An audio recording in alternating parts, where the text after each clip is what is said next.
like real cloak and dagger stuff. There was suspicion by the CIA, not every agency agreed with this, but that in the 60s, Israel had been responsible for the theft of several hundred kilograms of very highly enriched uranium from the United States. Wow. That a bunch of uranium had gone missing was discovered in 1968. The technical term is diverted to Israel, that the whole company was basically set up to allow for this diversion. There's even a moment where these 4 Israeli scientists come to the United States to meet with the head of this company while it's under investigation.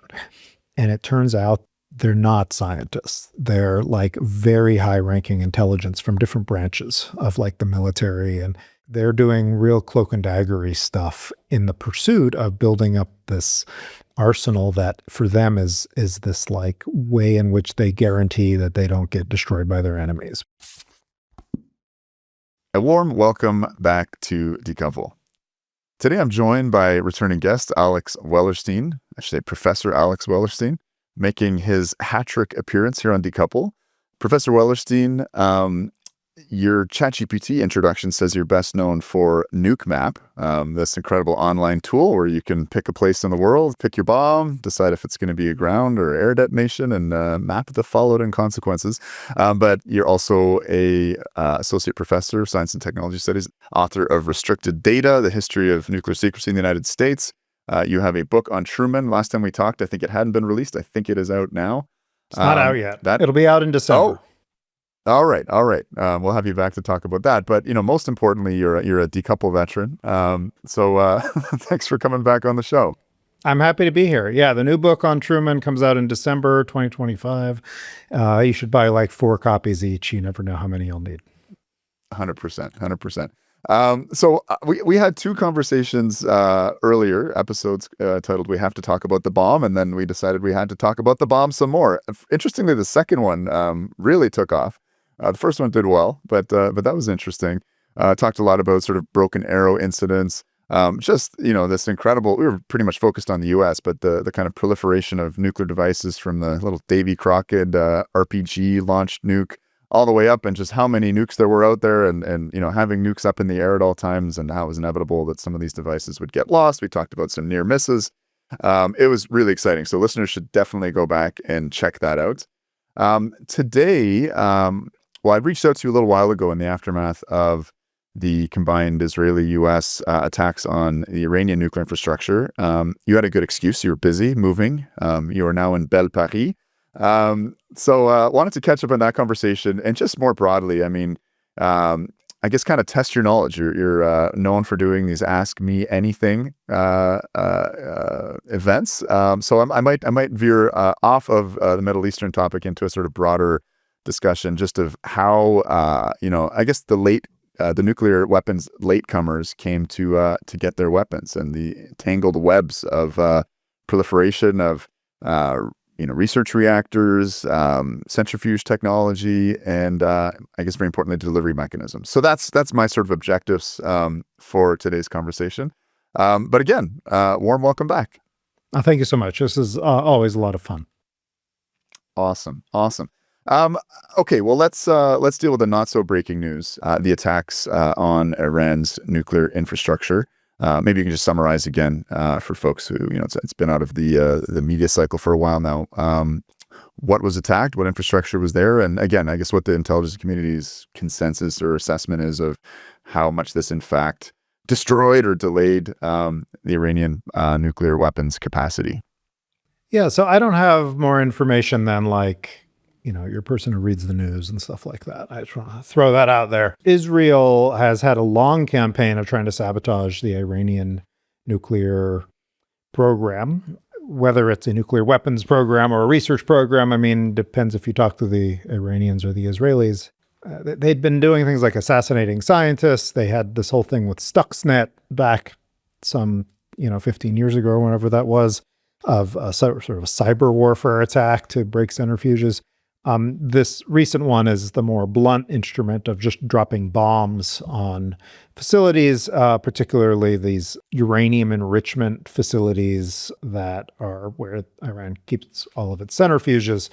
And my understanding, and again, I'm not plugged into how the CIA views it or whatever, but my understanding from listening to other people I know and respect who are more plugged into these things and some of the reporting, is that they did a lot of damage to those specific facilities and broke a lot of centrifuges, but that Iran was able to move its existing stockpile of enriched uranium out of those facilities before they were attacked. And we do not know the location of this somewhat enriched uranium hexafluoride stockpile that they have, which is substantial enough.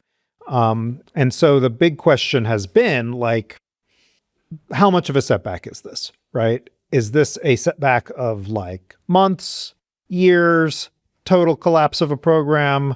Like, they can build centrifuges. We know that. So they could rebuild thousands of centrifuges. They kept the uranium, which is the hardest part. Once you have a nice stockpile, that makes going forward much easier. They have enough uranium. You could even maybe imagine that they would be able to use the uranium they have in some way, but you really would not want to do that. That's not a good approach to using it.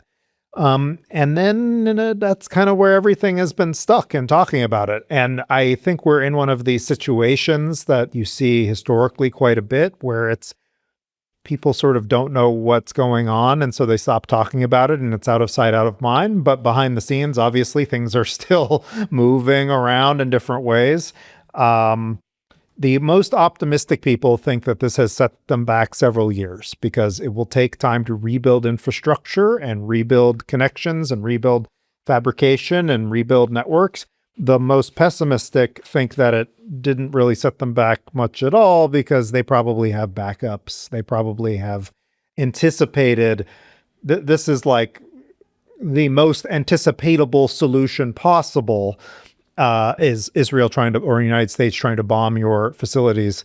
So unless you're an idiot, you would not be concentrating everything. And they did manage to move the uranium out, which shows some sense of foreknowledge or something. So I don't know what the answer is. Those are the sort of range that's out there.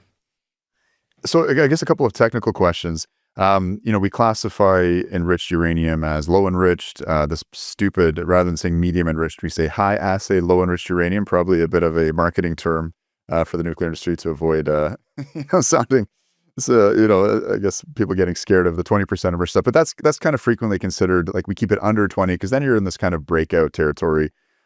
We've had a great discussion with James Krellenstein about, it's called Enriching Uranium Understanding. Everyone should pause and go and have a listen to that. But the so-called separative work units, the amount of work that your centrifuges need to do, it gets less and less as you move up the chain. The stockpile that they have, I understand, is more than 20%. Do you have a sense of, like, maybe this is beyond your technical expertise, but like, okay, if they're at 60% and we think they have X number of kgs, how many centrifuges they'd require? How does that compare to like the number of centrifuges that they had at any of these facilities? I'm just trying to get my head around this. Like there's a centrifuge cascade that Centrus has in the US producing, again, 20% enriched or high assay low enriched uranium. I think it's just 16 centrifuges. They're really big, tall guys. But again, just to get our head, or maybe a little bit more around the numbers and to get a better sense, at least, of some of the technical determinants of this breakout capacity.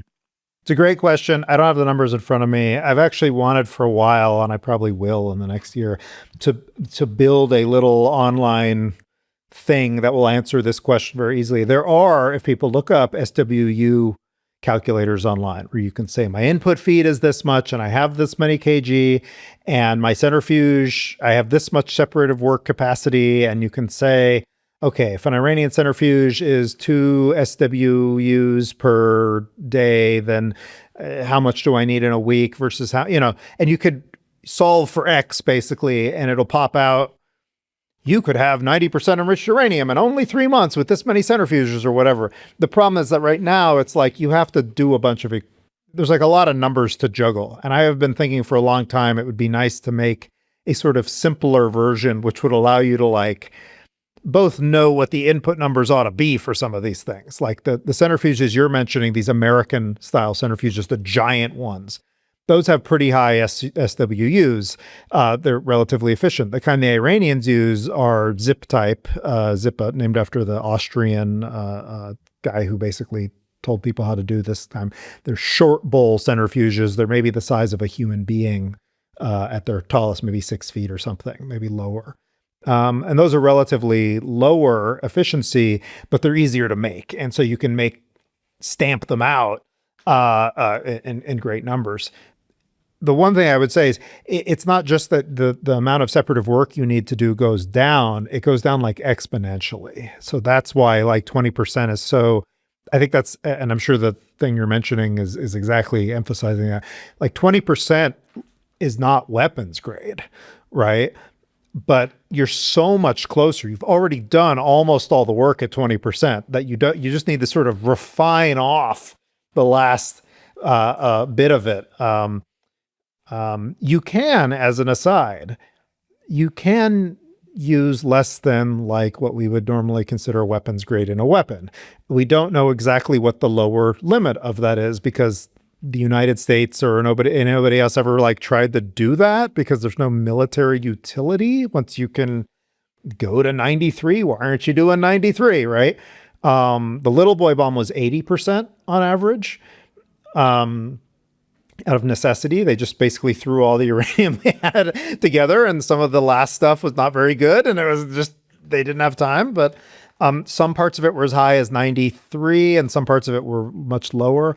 I've seen, there's a paper that came out 10, 15 years ago that runs some calculations for like, well, what would the critical mass be, both for a bare sphere of uranium of different enrichment, but also like with different layers of like beryllium as a reflector. They have some very low things on there, like 40%, 50%. Like if you tried to make, and the answer is it's a lot, right? You're talking about like over 100 kilograms in most cases, which little boy was 60 kilograms by comparison, right? That's not impossible though, right? Like it would be a bulky weapon. This is what I meant when I was saying like you could maybe weaponize it, but like that would be the dumbest use you could do. You'd get one not good bomb that might not work that well. Like that's of no value, right? Like that's worse. What you want to do is to take the 60 and then turn it into a bunch of weapons, turn it into a dozen or so. Then you have a deterrent.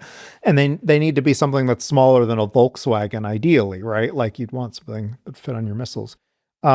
Anyway, but to your answer, I don't know. You'd have to run the numbers depending on the assumptions you make. So we used to actually do this when I was a TA. We would have the students calculate exactly this problem where you'd say, if Iran has this much and their centrifuges are this much and they have this many centrifuges, how long will it take them to get a bomb? And you put that in one answer and it's like a year. And if you change your assumptions a little bit, then it's like 5 years. And if you change your assumptions a little bit, it's like 2 weeks, right? And we don't know what all the numbers are, but if you make some reasonable assumptions, you can find. So again, this is one of those places where if you're an optimist, you might assume, well, their centrifuges only work so good, and so it's only going to have so many. And, and if you're a pessimist, you go the other direction and you say, if they have a ghost cascade set up of a, at this point, probably, I don't really know. My sense is that the full cascade you want, if you're going from unenriched, is on the order of several hundred to 1,000 or something. But if you're only working from 40 or 60% or something, you probably need less. But I don't actually have it's one of these things where you got to run the number because your intuition is going to be spooky on it. But yeah, they've already done a lot of the work. So.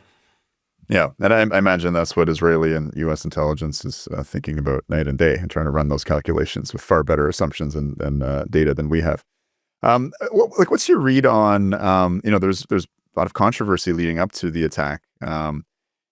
Tulsi Gabbard, is it the DIA? I forget what DIA stands for, but their assessment several months ago is like, no, Iran is not directly working on a bomb.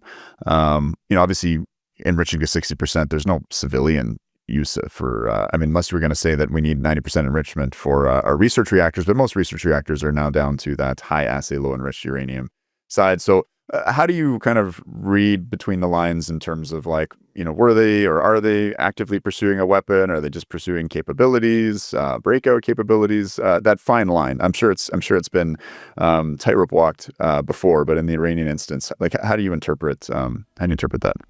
So it's hard to know. And again, depending on whether you're inclined to believe them or not on different things, my sense, and I say this with no special knowledge of anything in there, is that their program looks to me like a mixture of keep options open and also like maximize for diplomatic purposes in certain ways. So they had a weapons program before 2003.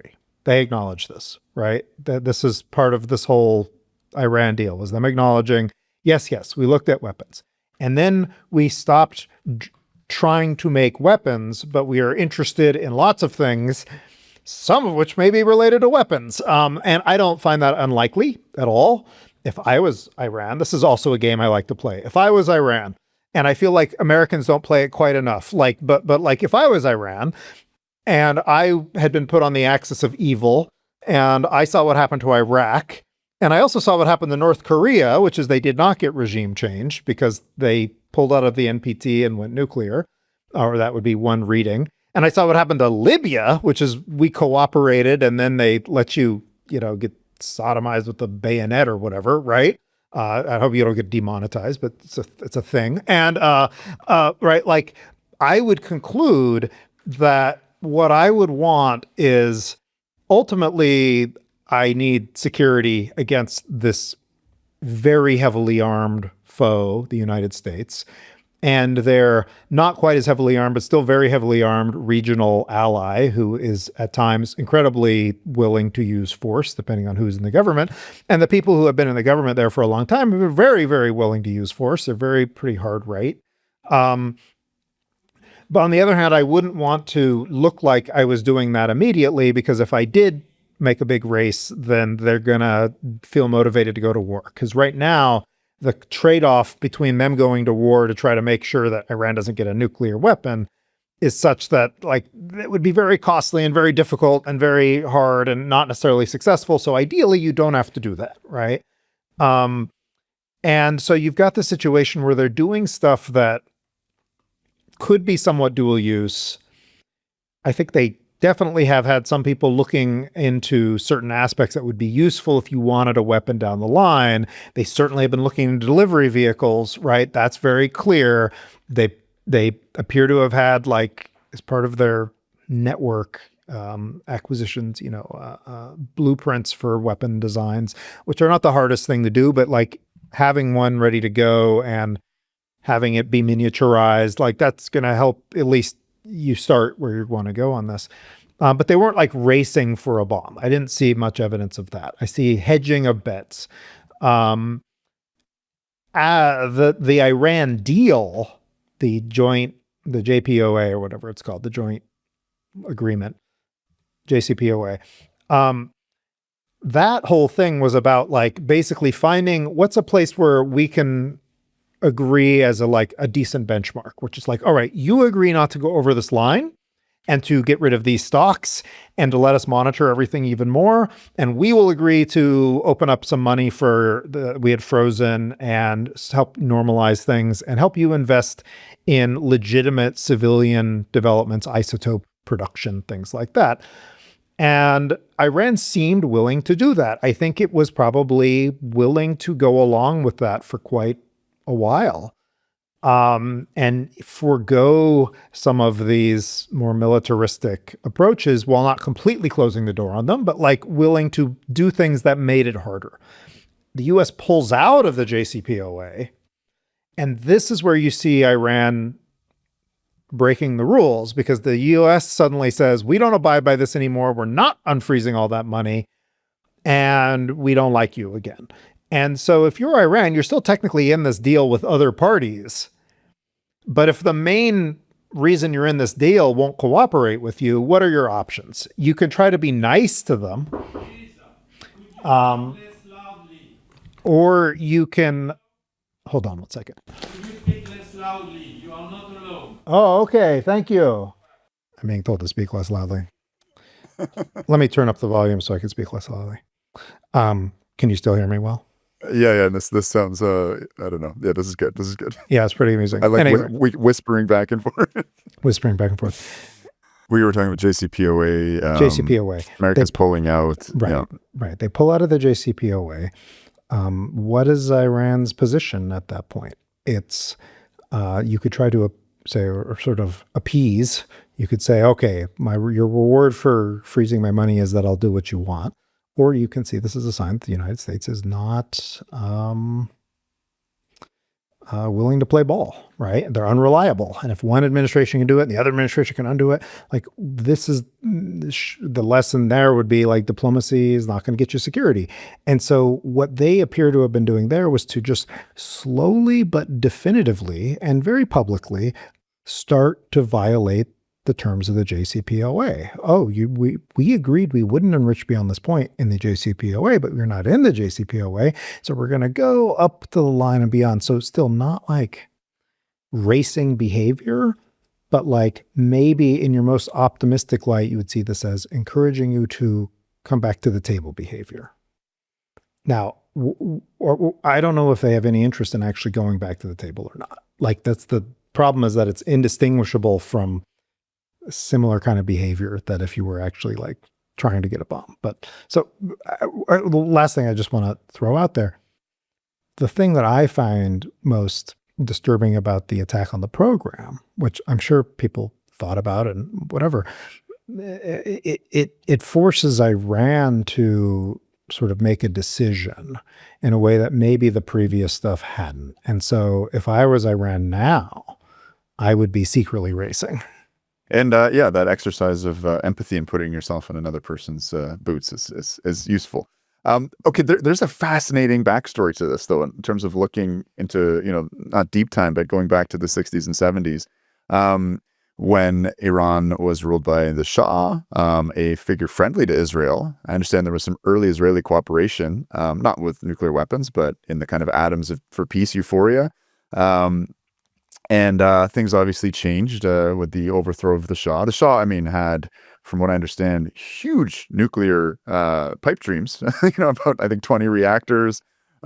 Interesting sort of recycling of, once the oil price went through the roof, France and Iran cooperating on enrichment, I believe, which helped the French get some cash to build their program. Then the Iranian Revolution, I think some rejection by the clerics of the Shah's sort of nuclear dilettantism and saying, hey, this was like a waste of our resources. So things have swung back and forth. I'm wondering if you can trace that history a bit more, a bit more detail than I did there. It's interesting that Iran is one of these countries that under the previous government, or the Shah, who's this sort of installed figure with CIA collusion, et cetera, from there. They had a previous leader who was too socialist for them or something like this, was one of these people who bought very strongly into this sort of nuclear modernity idea. And there's a number of nations at this time who, India and is one of those, the most famous, where it's like, oh, we're this part of the world that we want to sort of become more modern, become more embraced in this technological, and nuclear is the symbol of how you would do that. And of course, it's this very oil producing region. So in principle, you don't need to do that.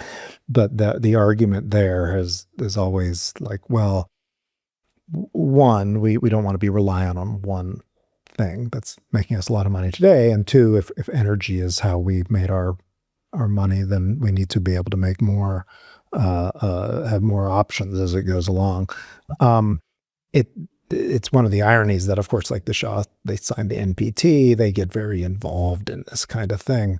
And then, of course, when the revolution happens, they're suddenly sort of stuck with these policies. And now it's like the nation that you couldn't imagine them wanting less to go nuclear or anything like that. There's a number of these nations that are in sort of similar boats at the time because both the United States and the Soviet Union used peaceful nuclear technology as a sort of diplomatic tool to both sort of say, hey, you can be sponsored by us, here's a cool thing. But also, it was a way at the time to to essentially do non-proliferation of a sorts, which is like, if we build you your nuclear program, we'll pick proliferation-resistant technologies and we'll also monitor it, and you'll be locked into us as a supplier of all your materials and know-how and things like this. And this is these bilateral agreements. This is the way in which we will, prior to the NPT in particular, try and make sure that our allies can sort of scratch that itch, but not in a way that will ideally give them a weapon down the line. Obviously the track record on that is not perfect. Yeah, this story of, again, the price of oil skyrocketing and then Iran buying a share in, I believe, Eurodif, as the French were scaling up, they were like, we're going to need a lot of enriched uranium. And Iran became, through the Shah, major investor. Never saw what they were promised, which was, a bunch of enriched uranium coming out of that plant. And I guess that's part of why they started to build up their own domestic capacity. But I just thought that flow of money is hilarious because, France, so dependent on oil for its electricity, shifts to nuclear, and then, is just shoveling boatloads of cash over to the oil producers, and then gets a little back, as you were saying, for Iran to chase this, modernization through high technology, and nuclear was the technology of the day. So very, very interesting. So my understanding is, again, right after the revolution, the mullahs are, they have I guess they're trying to probably do everything. Okay, I'm being too simplistic, but they're rejecting the Shah's policies, and nuclear goes on the back burner. When does it sort of come back on? I remember I'm old enough to remember Ahmadinejad, and that was a leader where I think a lot of bluster came out. So I'm not sure if you can trace a little bit more of that history and fill in a few blanks. My understanding, and it's been a little while since I've looked into this, is that with Iran,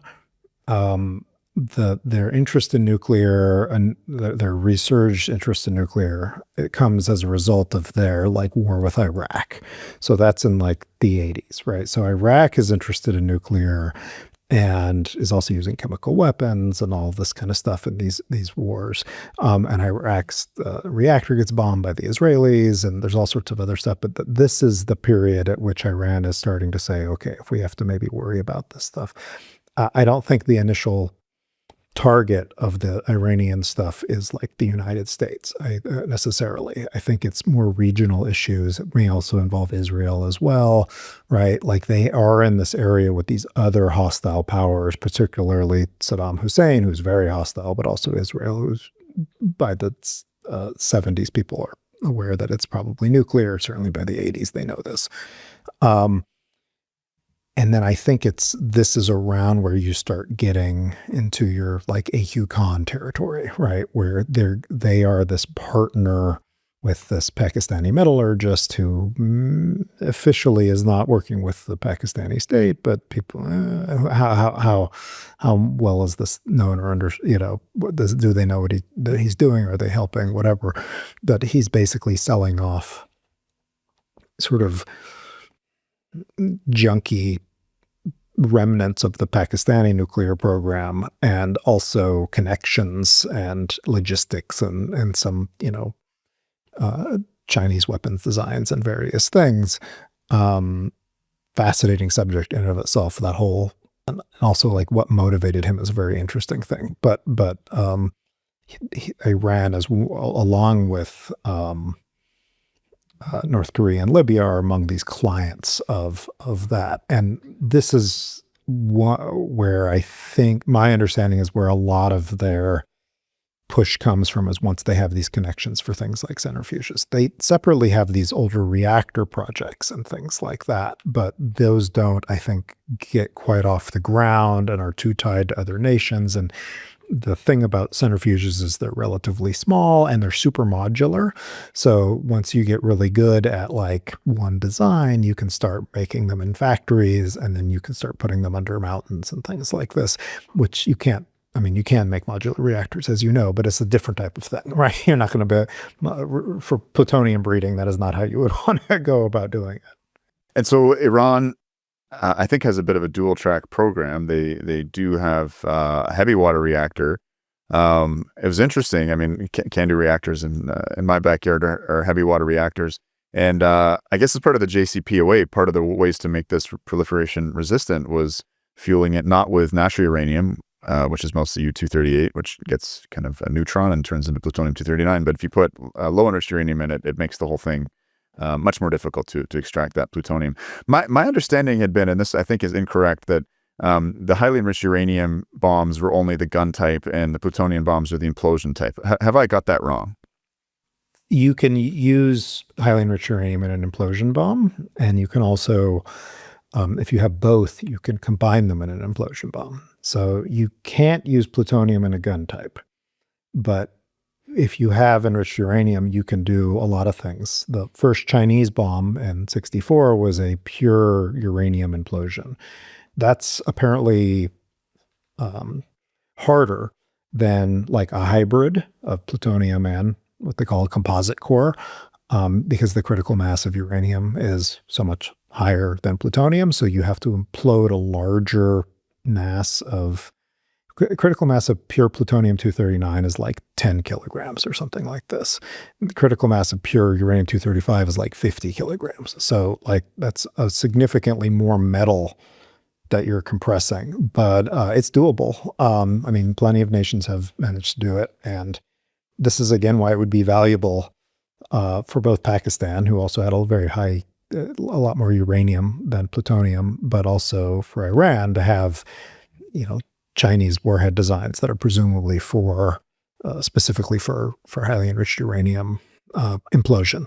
Again, the relevance of gun type is I think South Africans ended up building a gun type bomb, but why do you want an implosion type bomb in terms of delivery? You could use either, but an implosion bomb is more efficient. So you're Just smaller.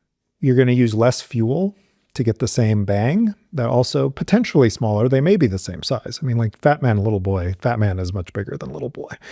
But the amount of fuel it used, just to use the World War II examples, there's 10 times less fuel in the Nagasaki bomb as there was in the Hiroshima bomb, but they had about the same explosive output. That's the efficiency. So a gun type bomb, the Hiroshima bomb was only like 1% efficient. So only 1% of that fuel in it actually reacted.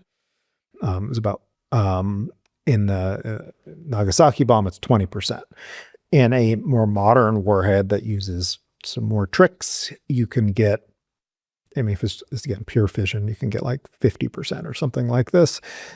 So that allows you to economize on the fuel. So to put it one other way, if you'd taken the Little Boy bomb in World War II, and they did think about this but didn't do it, and took its fuel out and made it into implosion bombs, you could get like 8 implosion bombs from that one gun type bomb. Now, the reason you might want to go with a gun type bomb is, one, it's easier. Like that would be quicker in some ways. Why is it easier? Engineering wise, it's very simple. Like I always joke with my students, like they could make a gun type bomb. Like with the tools they know, you learn at engineering school. It's like, do you know how lathe works? Do you know how, like like you can calculate the efficiency of it using an Excel spreadsheet if you know the right equations to put in. It's very basic. With implosion, you're dealing with high explosives. You're dealing with things that you just don't normally learn how to do, like how to compress metal under several, 1,000 megabars or something like that of pressure symmetrically. Like this isn't part of your standard engineering curriculum. The electronics have to be extremely precise. We're talking about nanosecond tolerances, things that just don't normally exist. It's again, not impossible. Like people have figured out how to do it many times, reinvented it essentially. And the basics are known. But like, I don't think my students would be able to make an implosion bomb. Like they blow their fingers off, right? Like at the minimum, right? Like they don't know how to deal with TNT or, plastic explosives. Like that isn't something you'll learn how to do at engineering school, but you do learn how to make like pipes and things, right? How to form metal, some classes, I guess. So the other thing that you can use a gun type for is it can be very narrow. So there are some use cases where you want something narrow. It's very rugged. All of that electronic stuff that's needed to set off the implosion bomb. If you wanted to have a bomb that like would like go into the ground like a bunker buster and detonate. You can do that with either, but it's easier, or inherently easier with a gun type bomb, just because there's less that can break in the process. It's a very simple. So this is why the U.S. did develop some gun type bombs after World War II. It was for like nuclear artillery, submarine pin busters, things where there was specific use cases for that. But otherwise, the efficiency of implosion means you can use a lot more. You can use your fuel better. You can have more bombs, etc. Can you deliver a gun type bomb on a ballistic missile, or do you need to use implosion because you need payloads that are more compact and lighter? I don't think there's any inherent reason you couldn't. I mean, the weapon of World War II was like 6 tons. So that's not the weapon you're using probably. But could you build one small? Sure. Like again, the nuclear artillery shell, you could make them into nuclear artillery. You could probably put one of those on the end of a missile. Now, would that be worth doing? Not really. Like that's a very dumb use of your material. If you had like an unlimited supply of highly enriched uranium, maybe you'd think that was a good idea. But like otherwise, why would you not go the extra mile? We know that the Iranians were researching implosion stuff. They've been doing that and it makes sense. Even the South Africans were too. They just never got that far. They sort of stopped their program, but they already had their little gun type arsenal was sort of never meant to be the final arsenal. It was the little baby arsenal, and then you build on it, and then they ended up canceling their program without building on it. Okay, well let's shift gears and talk about Israel. Okay, so just a nice non-controversial. Yeah, for sure. But their weapons program is an interesting one. I think there's another example probably of like wholesale transfer. I think the Chinese supplied the Pakistanis with just about everything they'd need to efficiently make a bomb. But in the case of Israel, who helped them out? Why? I think this is a fascinating story. I mean, Israel has a policy of not ambivalence, ambiguity about even having an arsenal. But let's kind of deep dive the Israeli program so you have a sense of who else in the Middle East has or is pursuing weapons. Yeah, Israel began to pursue nuclear programs at least by the late 50s, potentially even earlier. The main other state that gave them sort of support at this was France. And there's sort of different arguments about why they did this, depending on who's talking in it. Some of the scientists involved in the French nuclear program felt like a sort of like they owed it to Israel because of France's role in World War II and its inability to help them, and this idea that they need the Jewish people need some kind of protection against these enemies in the region. The more like realpolitik argument for why the French did this is that the French had their own issues with the Middle East at that time. They particularly had issues with Algeria at the time, which was a real lightning rod focus point for a lot of other Islamic nations to like fund this Algerian resistance against the French and things like this. And so France, in this version of it, basically saw it as helpful. If Israel had nuclear weapons, that would make it the lightning rod of attention. There would be less effort towards it's in like a different region. France is happy to like let the problems be over there rather than in Algeria. Now, obviously, they had to get out of Algeria anyway.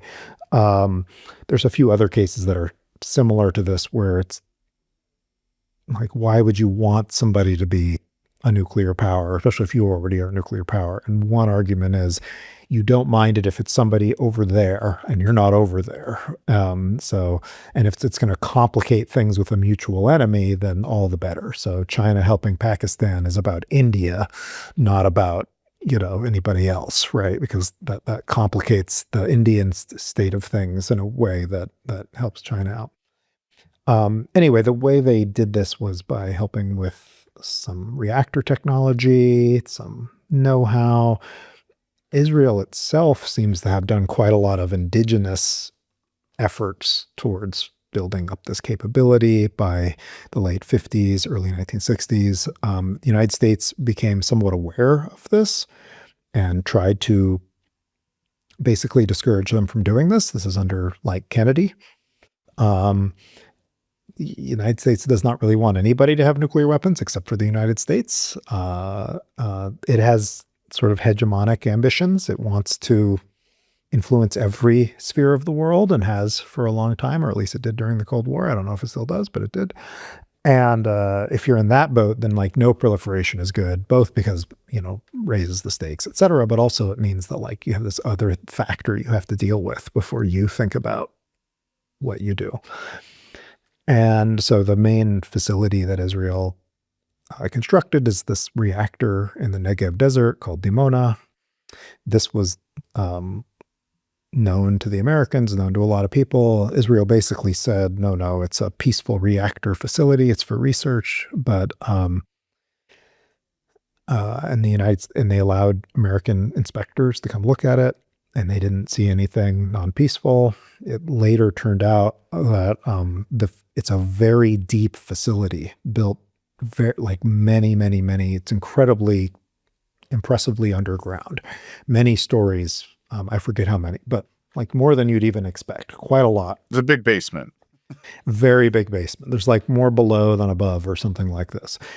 And it turns out that the Israelis had like literally when the Americans came to see it, they had bricked up the doors to the elevators and the stairwells. So like there's literally no way you could have gotten down there. They hid it from them.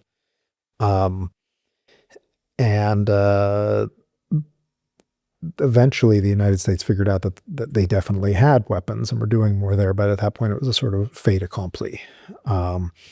Israel was doing all sorts of interesting, I've been doing a lot of research in different areas and fields.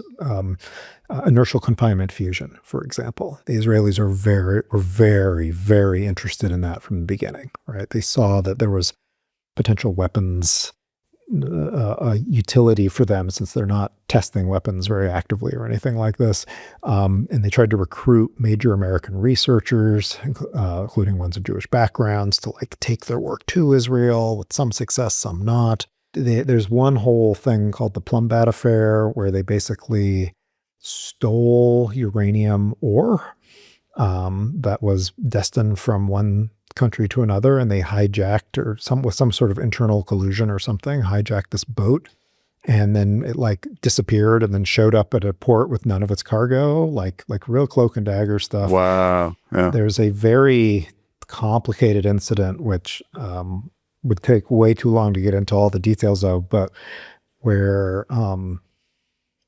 there was suspicion by the CIA, not every agency agreed with this, but that in the 60s, Israel had been responsible for the theft of several hundred kilograms of very highly enriched uranium from the United States. And by very highly, I mean like 97.7 enriched, like unusually high stuff we don't use for weapons. We use it for like nuclear rocket research, things like that.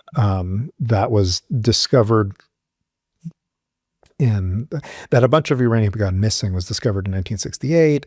There were a bunch of investigations. The CIA apparently believed that it was, the technical term is diverted to Israel, that the whole company was basically set up to, this is a private company, was set up to basically allow for this diversion. The people who are running it, the people who are financing it have all these deep connections to Israel. There's even a moment where these 4 Israeli scientists come to the United States to meet with the head of this company while it's under investigation. And it turns out that like, they're not scientists. They're like very high ranking intelligence from different branches of like the military. And one of the guys is like the guy who kidnapped Eichmann. Like these are like not like low level guys. And they didn't like hide it too much. Like they didn't say who they were, but they like, it's pretty obvious in the paperwork that like, it's a sort of a paper thin thing. They went and met him at his business, which they did not have to do. He visited Israel all the time, the guy who ran this company, guy named Zalman Shapiro. Did this happen?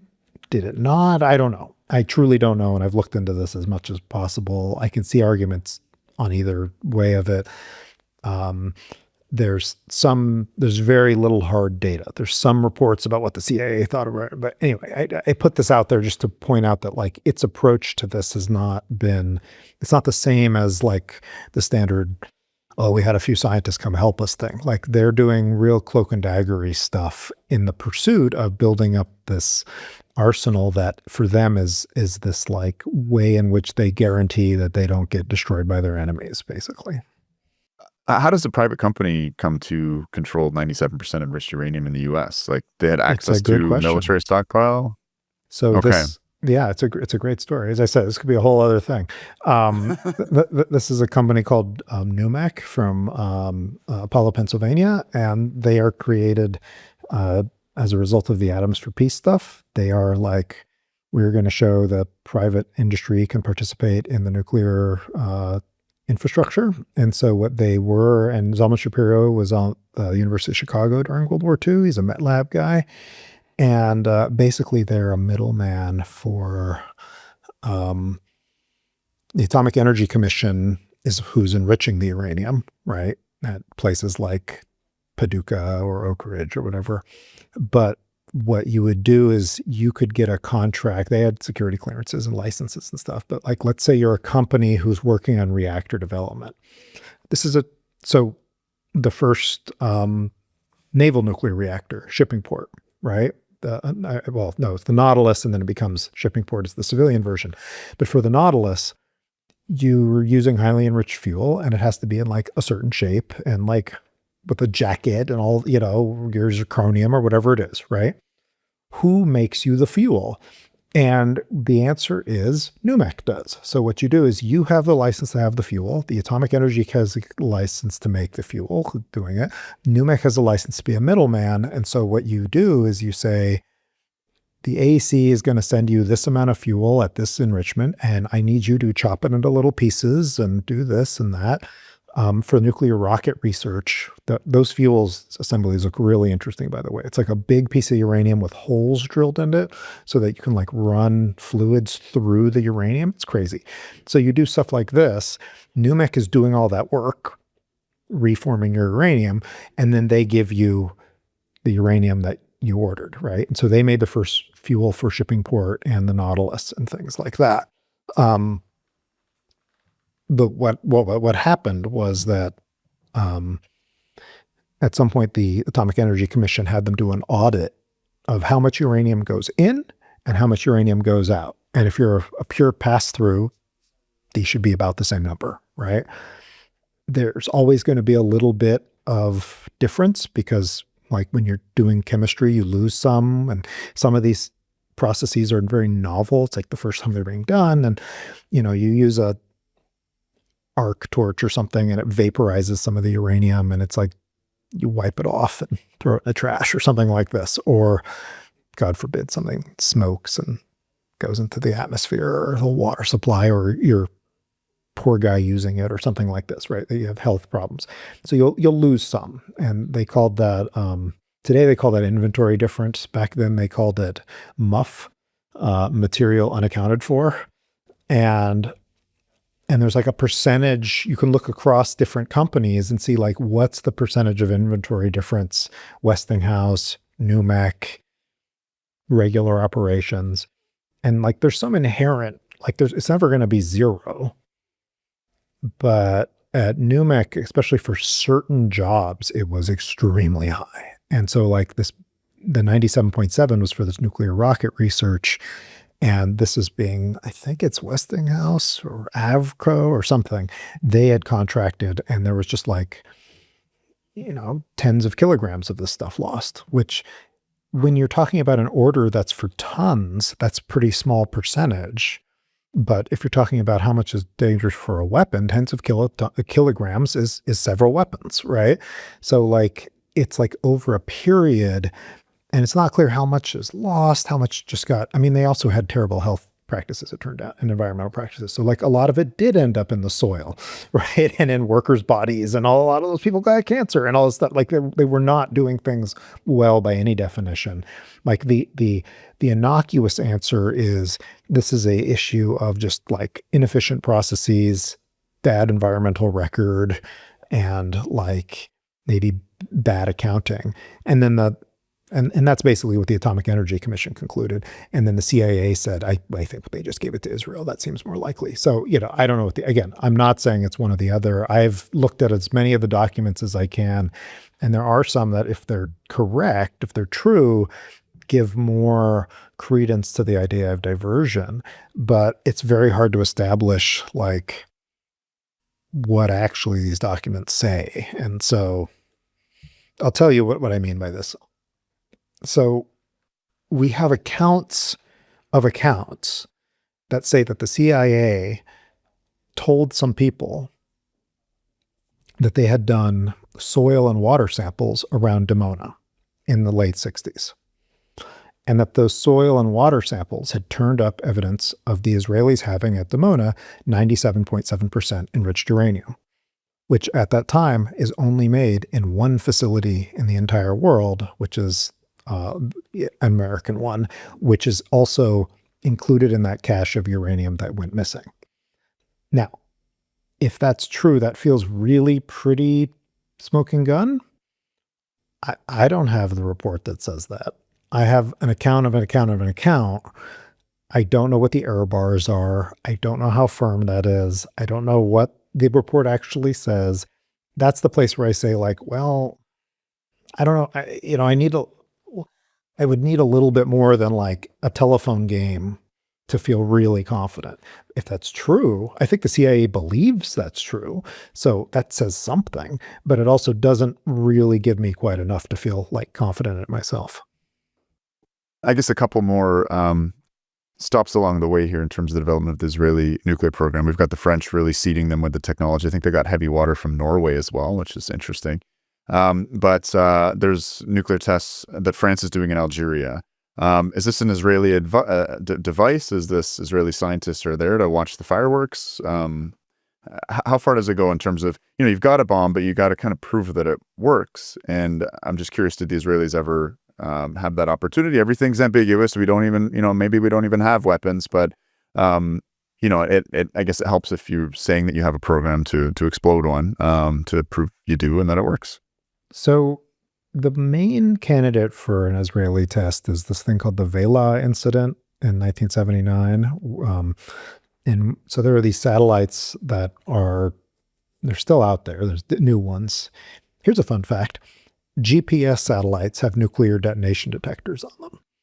It's like bundled in the hardware and has been since the beginning. And it's like not a secret.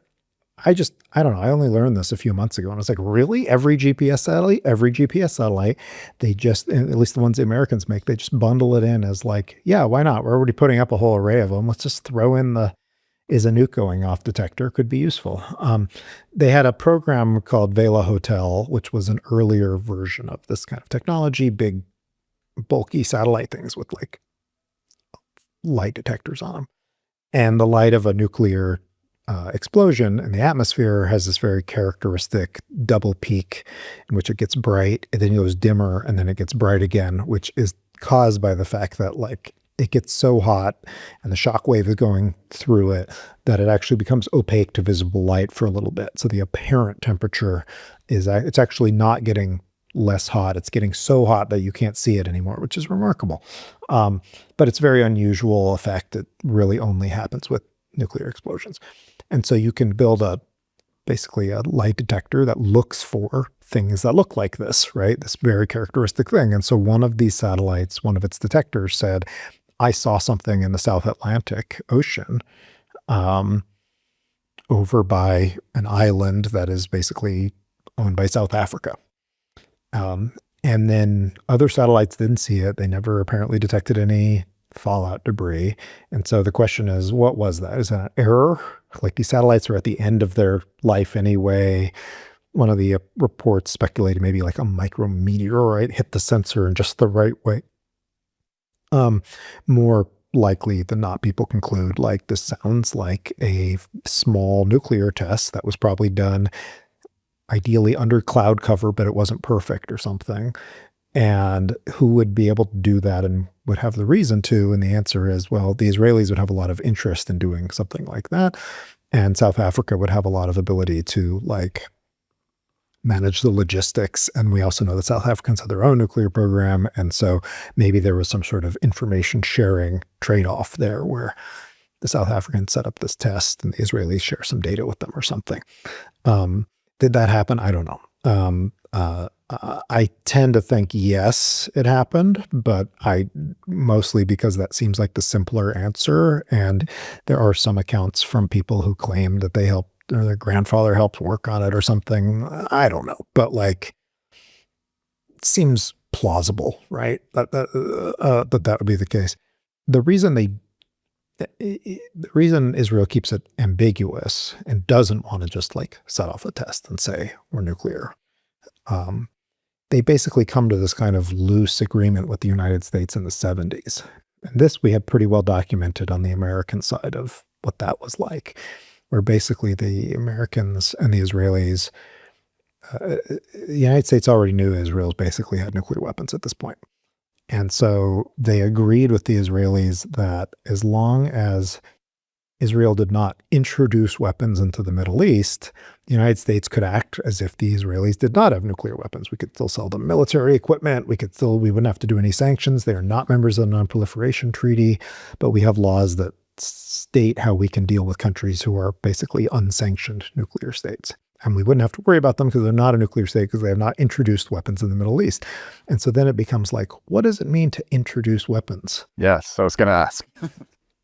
And the basic, on the American side, the understanding is, and again, I'm not 100%, this is not like a formal treaty or anything. These are like awkward conversations or something like this where nobody wants to say too much, I think.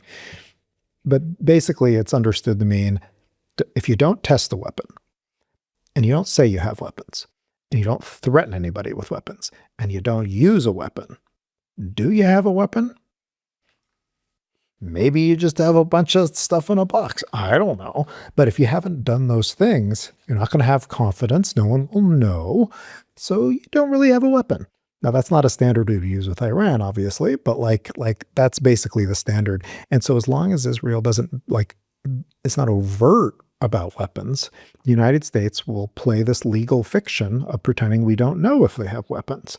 Now, the minute Israel tests or threatens or uses, suddenly we can't play the legal fiction anymore. Now, I don't know what would happen, but like that's the answer. Now, what you lose from doing that if you're Israel, like, do you get deterrence value out of a secret bomb? And this is where like some of these things where there's rumors, or there was this guy Mordecai Vanunu, this technician who took pictures and leaked them in the newspaper in the 80s and things like this. They don't like that, but I also think it does some value for them, right? Interesting. Like if everybody knows you have nukes, but you never say you have nukes, then maybe you get the deterrent value from having nukes without losing what you might lose diplomatically as if you admitted it. Now, there's lots of people who argue like this is a dumb policy, it's counterproductive, it's anti-democratic, it's bad for the state of Israel, it's bad. That's fine. I'm not saying it's a good policy, but I'm saying that's part of maybe some of the rationale behind it. Interesting. So I guess I'm a little curious about their strategic doctrine. It's a cramped place, right? And I think that's part of the nervousness on behalf of the Israelis I think it's very unclear. There's a lot of censorship of the Iranian non-nuclear ballistic missile strikes on Israel as retaliation in response to Israeli attacks in Iran. But it's, a postage stamp sized country with highly urbanized populations in Tel Aviv and Haifa and elsewhere. Small geography. At the same time, in terms of Israel's use of nuclear weapons against its regional adversaries, they're pretty close as well. Cairo's not far away. Beirut's not far away. Damascus not far away. This would be a question we could easily answer on Nuke Map. But what does like Israel slinging weapons around in the Middle East look like? And I get that most of the value of weapons is deterrence. But I guess, looking at that strategic doctrine and also, their capacity to deliver, I'm not aware that they have, nuclear ballistic submarines. I am aware that there's, I guess, this kind of sponge theory around having buried nuclear silos. You tell people where they are because you want them to absorb the nuclear strikes, not your cities. How does Israel deploy weapons? Do we know anything about any of the questions I've just kind of peppered you with? Everything seems ambiguous with Israel. They've done a fantastic job on that front. My understanding is they have some known delivery systems that could be nuclear capability. These are planes, these are cruise missiles, that kind of thing. And if you have that, you can do quite a bit, right? My sense is that the way that their doctrine is talked about, there's sort of a moderate version and an extreme version of how it's talked about. The one that sounds more realistic to me is the more moderate version, which is essentially like, we are not going to use nukes unless we really feel endangered. And if we use them, they're going to be a horrible thing. And it's going to be a real problem for everybody. Nobody wants that to happen. And the idea here is exactly that ideally you don't ever need to use the nukes because you have the nukes. And not just as a deterrent against like an enemy who may or may not care if you're threatening to destroy their cities or not. Depends on their value system and what they think you can do, and et cetera. But also with your allies. So part of the argument is that by having these nukes, it encourages the United States to not let Israel like be too vulnerable, right? So if the United States is worried that, all these powers are ganging up in Israel, it looks like it's going to go down. Israel is going to, unless you want a bunch of really bad stuff to happen in the Middle East that then you're going to have to deal with and sort out, maybe you get involved in these discussions. Maybe you feel like you have skin in the game. It's again, one of the reasons why the U.S. would not, in an ideal world, want anybody, even its allies, to have these weapons. Now you're pulled into a region that you might not want to be pulled into.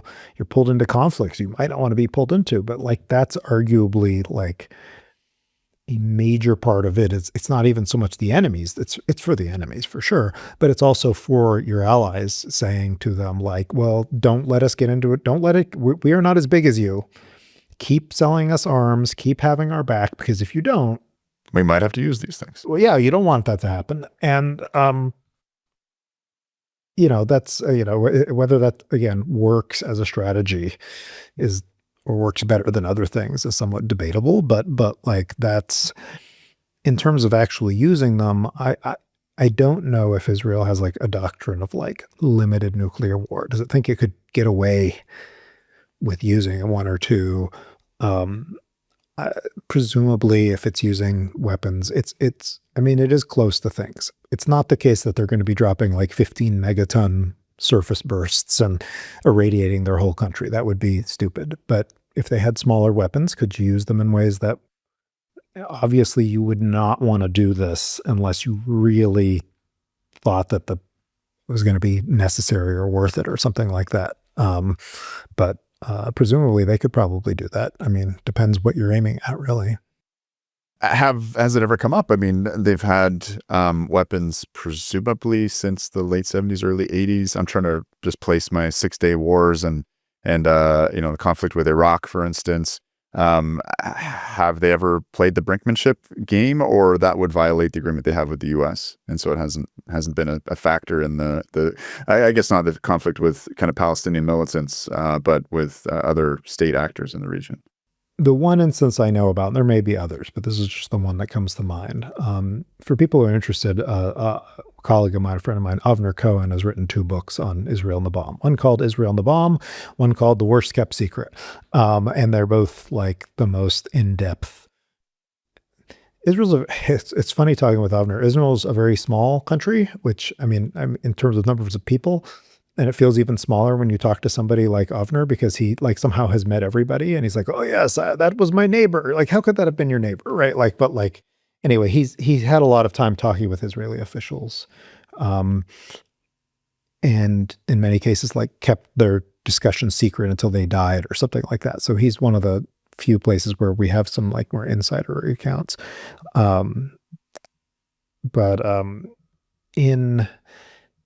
I think it was in the 60s, very early, before they even had a deliverable weapon. It was like they had a device. There was a discussion about during one of the wars then to like just set it off on like a ridge, just as like a demonstration, like stop what you're doing, no more. and also like to pull maybe the United States into it or something like this. And they didn't do it. But that's the one instance that comes to mind where there was like serious discussion of should we, and this would have been before there was the whole introduction agreement and all that kind of stuff. This is like still when they don't even have a deliverable weapon, but just as a sort of demonstration of intent and purpose. And then it was decided that that was not a good idea. This is in Avner's book. Now, again, did it really happen? Is it scuttlebutt that people tell? This is the tricky thing about this. It's not like it's very hard to confirm exactly what was real and what wasn't. And one thing Avner has found is sometimes on some of these issues, you talk to different people and they seem to believe very earnestly totally opposite things from one another. He's talked to people who said like very strongly, like there was no test in 79 and like people who he really believes would tell him the truth. He's talked to people who said there was no diversion and, they could be telling the truth and they don't know about it. They could be lying about it. They, who knows? I mean, it's tricky to work on because it's just, take all of the normal secrecy difficulties that you have and then just make them exponentially worse. And that's like trying to work on Israel nuclear stuff. So in the context of wanting to sort of, I guess, keep a low profile, not keep a low profile, the assistance that they provided to the South Africans in their nuclear weapons program, I mean, that seems like this was when South Africa was under sanctions, pretty universal condemnation of their apartheid system. What was Israel thinking at the time? What was the quid pro quo there? They're both pariah states to different degrees and sort of finding alliances where they're available, right? They are also, South Africa is a major mining country and had uranium reserves. And so the idea is that this is where you find a common ground on that sort of stuff is resources of different kinds Israel is very, very tiny. So it has limited natural resources that are available to it. South Africa has, its whole program is based out of its mining industry, basically. It's sort of a weird outgrowth of the fact that they're uranium producers. So if there's and also things like this test in 79, South Africa is far away from a lot of these other countries, and it has much more logistical capabilities at the time for doing stuff in the ocean. And so that's kind of what it gets you to work with them. And for the South Africans, they're apparently happy to get any information or materials. They have a very interesting, strange little nuclear program. They enrich the uranium a very different way than everybody else it's called an aerodynamic method, which nobody else uses. I know, it's very interesting. It's sort of like a reverse centrifuge. So instead of spinning the uranium around, what you do is you make a thing for it to go through and then I'm not describing it very well, but like a jet engine or something? Yeah, yes, exactly. It's like a jet engine, except that you make it with all these little foils, basically. So it's sort of like a cross between diffusion and an inverse centrifuge or something. Anyway, they developed this indigenously. With South Africa, I'll just throw out, it's never 100% clear who they think they're even going to use these weapons against, right? Their program is really rudderless. It's not clear why they're doing it, even to them. It's one of the reasons it's relatively easy for them to shut it all down eventually, is that there are not strong perceived needs for this thing. Whereas with Israel, they're much more laser sharp, focused on, the security situation, things like that. Getting back to the Vela incident and that test in the South Atlantic, or potential test, why do atmospheric if you want it to be sneaky? Why not do it underground or underwater? And also, if there's no fallout, is that conclusive that this was not a nuclear test? It seems like nothing is conclusive, but fallout seems really easy to detect. I don't know if you can take a stab at those questions. Well, fallout is pretty easy to detect if you're lucky, especially if it's atmospheric, but it has to, if you're talking about something that's probably very low yield, which means pretty low amount of fission products created, right? Fallout is your fission products, basically. If you have a good detector network up, you should be able to catch it. Do we have a great detector network up in 1979? Not as good as we do today. Today, the the Comprehensive Test Ban Treaty Organization has just like a massive worldwide network of seismographs and hydrophones and radiation monitors and things like this. So it's much harder to imagine doing that today and not being more detected.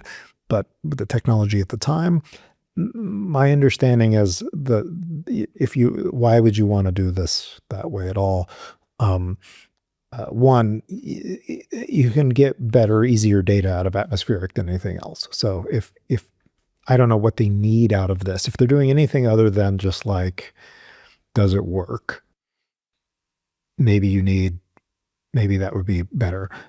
Underground, because it's seismic, like there are ways to fake it out, but it's harder. It's easier seismographs are cheap. You have them everywhere, right? Like they're all over the place. So, and it's very easy to tell the difference between an earthquake and a nuclear test. They just don't look the same at all, the type of waveform they make. So in some ways and probably hydrophones are probably similar. Like those are probably easier to detect in some ways if it's underwater. My understanding of the theory that it was a test is like a very low weapon on like a balloon, very high atmosphere, which will decrease your fallout stuff, and then do it under like a thick cloud cover. And maybe you'll get lucky and or the signal will be so ambiguous that people aren't sure, which maybe is what happened. But I would just also throw out that there's no reason to necessarily think this is the only time they did that, right? Like this is the time in which we think we may have, right? Maybe they did it a couple other times first. Maybe they did try other things. Like it's hard to, again, without actually being able to look at records. There's some, there were theories of the Cold War that maybe the first Soviet nuclear test was just the first one the United States detected. There was like, and we can like look at the Soviet archives now, and that's very clearly not the case, right? We can actually trace the program and see exactly all the planning. It's the first one. They label it number one, probably was.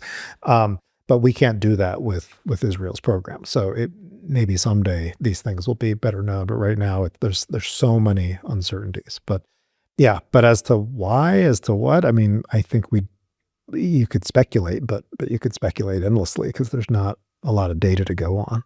So, I mean, Israel's gotten a carte blanche throughout this period. It's hard to imagine, another country arranging, if this is true, the diversion of 97% enriched uranium in the quantity of tens of kilos, transferring ballistic missile capability to the South Africans, collaborating with the South Africans, proliferating, and that means it sounds like South Africans didn't have pure kind of autarky there, but help is help.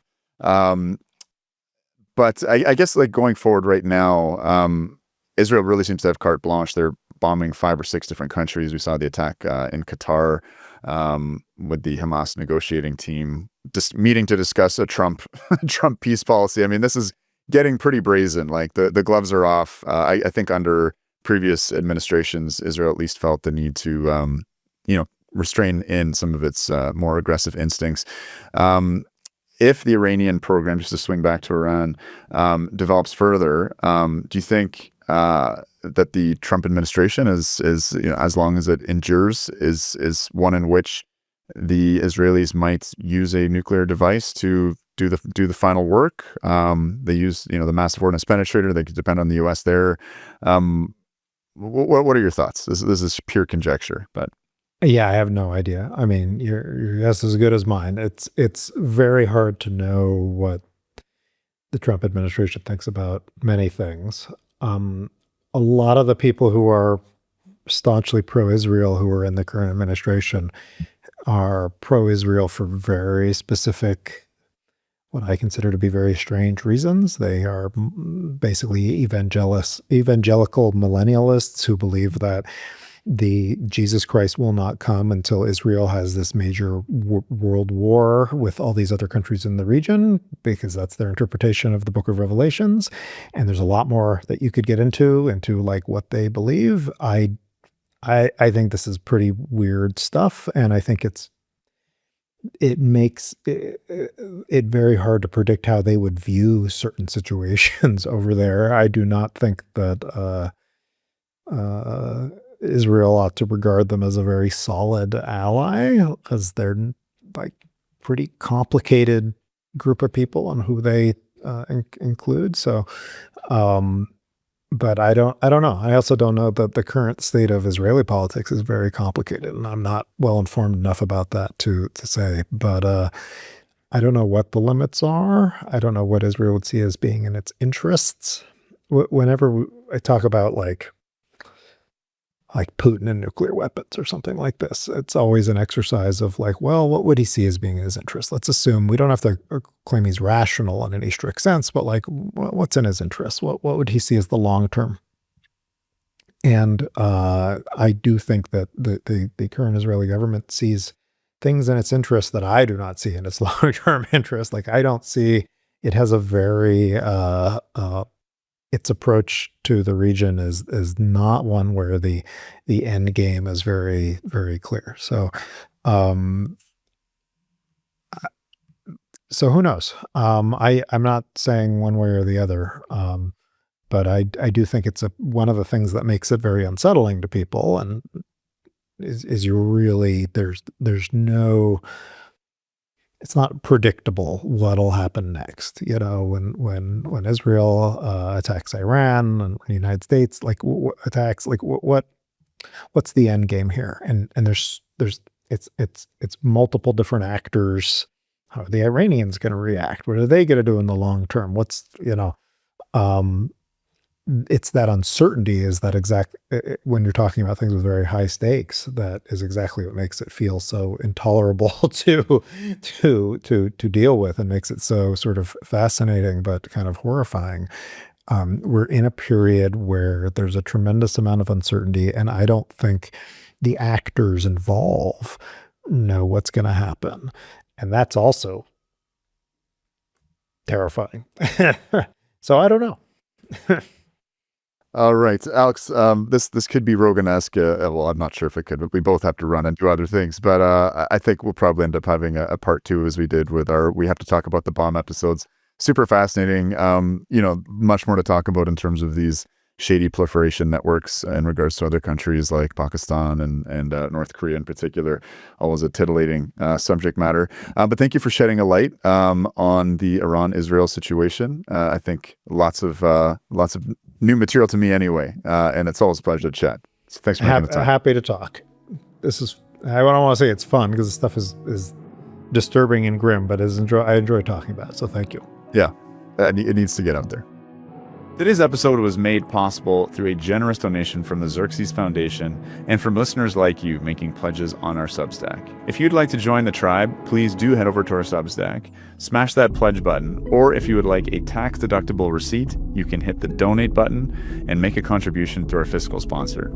We genuinely appreciate your support. It is only through your generosity that we are able to continue to offer energy literacy on demand.